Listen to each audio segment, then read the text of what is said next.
Hi guys! అందరూ ఎలా ఉన్నారు? నేనైతే చాలా బాగున్నాను. మీరు ఎలా ఉన్నారో ఖచ్చితంగా కామెంట్ చేయండి. అండ్ నా ఛానల్ కొత్తగా క్రియేట్ చేసుకున్నాను నేను. నాకు ప్రతి ఒక్కరు కూడా సపోర్ట్ చేస్తారని మనస్ఫూర్తిగా కోరుకుంటున్నాను. ప్లీజ్ నా ఛానల్ని సబ్స్క్రైబ్ చేసి నాకు సపోర్ట్ చేస్తారని అనుకుంటున్నాను. నేను పట్టే ప్రతి వీడియోకి కూడా మీరు ఇచ్చే లైక్ నాకు చాలా అంటే చాలా యూస్ఫుల్ అవుతుంది. అందరి ఛానల్స్ ఎలా చూసి సపోర్ట్ చేస్తారో అలానే నా ఛానల్ కూడా చూసి సపోర్ట్ చేస్తారని నేను మనస్ఫూర్తిగా కూడా కోరుకుంటున్నాను. అండ్ ఈ ఛానల్లో వచ్చేసి కుకింగ్కి సంబంధించినవి, డైలీ రొటీన్ వ్లాగ్స్ అలాంటివన్నీ కూడా నేను అప్లోడ్ చేస్తాను. నాకున్న ఫ్రీ టైంలో నేనైతే ఈ ఛానల్ పెట్టుకొని నేను యూట్యూబ్కి అంటే నాకు వీడియో ఎడిటింగ్స్ కానీ థంబ్నెయిల్స్ కానీ ఇవేమి కూడా రావు. చాలామంది చాలా వీడియోస్ చేసి పెడుతున్నారు. సో నేను కూడా ఒక ఛానల్ ఎందుకు పెట్టకూడదన్న ఉద్దేశంతో నేనైతే పెట్టుకున్నాను. అండ్ నా ఛానల్లో వచ్చేసి మంచి మంచి వీడియోస్ అయితే పెడతాను. ప్లీజ్ నా ఛానల్ని సబ్స్క్రైబ్ చేయండి. అండ్ ఈరోజు వచ్చేసి బజ్జీ వేస్తున్నాను, చిన్న బజ్జీ. అది కూడా ఎలా అంటే మనం దోసలకి రుబ్బుకుంటాం కదా, ఆ దోసల పిండిలోని ఈ మైదా పిండి కలిపి చాలా అంటే చాలా కలుపుకోవాలి. దోసల పిండి కూడా మనకి అంటే రుబ్బుకున్న వెంటనే వేసుకోకూడదు. అది ఒక 1 వీక్ వరకు అలా మనం ఉంచేసుకుంటాం చూడండి. ఒక్కొక్కసారి పిండి దోసలవి వేసుకోలేక అలాంటి టైంలో పిండి బాగా పులిచి బాగా పైకి వస్తుంది. ఆ టైంలో ఈ మైదా పిండి అనేది కలుపుకొని బజ్జీ వేసుకుంటే చాలా అంటే చాలా బాగా వస్తాయి. ఇంకా మనం బేకింగ్ సోడా కూడా వేయవసరం లేదు. లైక్ చాలా ఆ సోడా వేస్తే బజ్జీలు పైకి వస్తాయి కదా, అలాగా ఇది పులిచిన పిండితో మనం వేసుకుంటే కనుక ఆటోమేటిక్గా అవి పైకి అనేవి వస్తాయి, ఉబ్బుతాయి అన్నమాట బజ్జీలు.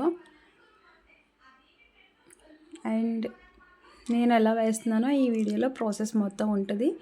వీడియో అయితే పూర్తి వరకు చూడండి.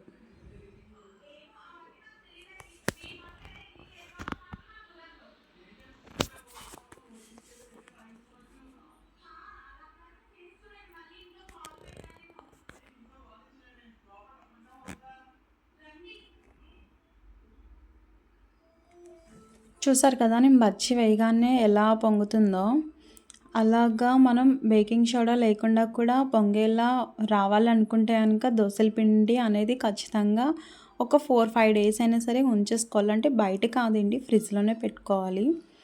అలా అయితే చాలా అంటే చాలా బాగా వస్తాయి, టేస్టీగా కూడా ఉంటాయి. ఈ బజ్జీలోకి చట్నీ కూడా కాంబినేషన్ టమాటో చట్నీ అయితే చాలా అంటే చాలా బాగుంటుంది. అండ్ నా ప్రీవియస్ వీడియోలో అయితే ఆ టమాటో చట్నీ కూడా ఎలా చేయాలనేది పెట్టాను. యాక్చువల్లీ ఈ వీడియో కూడా అప్పుడే తీసిన వీడియో, బట్ ఇప్పటి వరకు నాకు ఖాళీ లేక అప్లోడ్ చేయలేదు. ఈ బజ్జీల్లోకి అయితే కంపల్సరీ చట్నీ అలా చేసుకుంటే చాలా అంటే చాలా బాగుంటుంది. లైక్ మేమందరం అయితే అలాగే తింటాం, మాకు ఇష్టం. మీరు ఎలా తింటారో, మీకే చట్నీ ఇష్టమో కూడా నాకు కంపల్సరీ కామెంట్ చేయండి. ఇలా వేయడం వల్ల బజ్జీ అయితే చాలా అంటే చాలా కలర్ఫుల్గా వచ్చింది. నేను కూడా ఫస్ట్ టైం ట్రై చేశాను. చాలా అంటే చాలా పర్ఫెక్ట్గా వచ్చింది చెప్పాలంటే.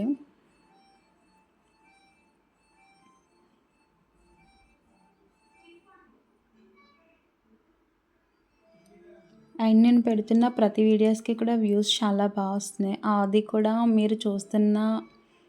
మీరు చూడడం బట్టే నాకు వస్తున్నాయి. అలానే మీరు లైక్ కొడితే ఇంకా కొంతమందికి అయితే రీచ్ అవుతాయి నా వీడియోస్. మీరు నాకు ఒక లైక్, ఒక సబ్స్క్రైబ్ వల్ల నేను పెడుతున్న ప్రతి వీడియో కూడా స్కిప్ చేయకుండా చూస్తే నాకు ఎంతో సపోర్ట్ చేసిన వాళ్ళు అవుతారు మీరు. అండ్ వ్యూస్ వస్తున్నందుకు నేను చాలా అంటే చాలా హ్యాపీగా ఫీల్ అవుతున్నాను. నేను రీసెంట్గా ఇయరే స్టార్ట్ చేశాను, ఉగాది రోజు నాడు 2025లోనే స్టార్ట్ చేశాను ఛానల్ అనేది. అండ్ డైలీ వీడియోస్ పెడితే మన ఛానల్ కూడా ఖచ్చితంగా వ్యూస్ వచ్చి ఫాస్ట్గా రీచ్ ఉంటుంది బాగా. కానీ నాకు ఖాళీ లేక పెట్టట్లేదు. కానీ యూట్యూబే మనకి ఇంపార్టెంట్. ఇందులోనే ఇన్కమ్ సంపాదించాలనుకుంటే ఖచ్చితంగా డైలీ వ్లాగ్స్ అనేవి పెట్టాలి. ఏదో ఒక కంటెంట్, ఇప్పుడు చాలామందిని చూస్తున్నారు, ఏవేవో కంటెంట్స్ పెడుతున్నారు, ఈజీగా చాలా అమౌంట్ అనేది ఎర్న్ చేసుకుంటున్నారు. సో ఇంట్లో ఖాళీగా కూర్చుని ఆ పనులను కూడా చేసుకుని పెట్టేసే యూట్యూబర్స్ కూడా ఉన్నారు. మనం కూడా పెట్టకూడదా, మనం కూడా అలా సంపాదించకూడదా అన్న థాట్తో నేను ఛానల్ పెట్టుకున్నాను. Thank you.